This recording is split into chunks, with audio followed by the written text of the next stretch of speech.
Hi there, if you're struggling with your version of the open A major chord, then why not give one of these alternatives a try. Here's version 1 of the open A chord, and we're using fingers 2, 3 and 4, and those fingers are on the 2nd fret of the D string, 2nd fret of the G string and 2nd fret of the B string. And for this you're going to be playing the top 5 strings.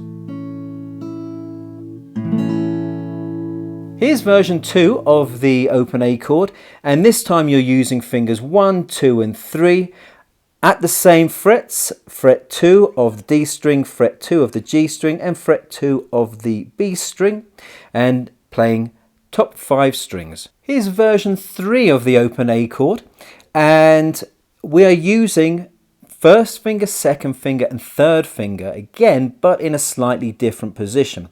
So this time on the D string we've still got the 1st finger, but it's these two here, the 2nd and 3rd finger, that switch positions. So we've now got the 3rd finger on the 2nd fret of the G and the 2nd finger on the 2nd fret of the B string.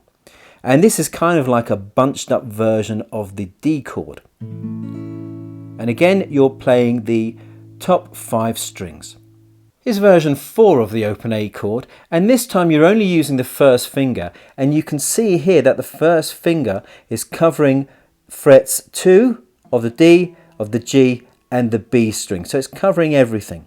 And because of this position you'll find that the top E string is dampened, but it's a great sounding chord.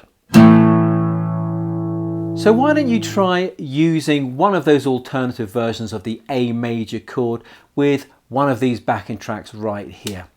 Put what you've learned into practice. Thanks for watching. Happy strumming.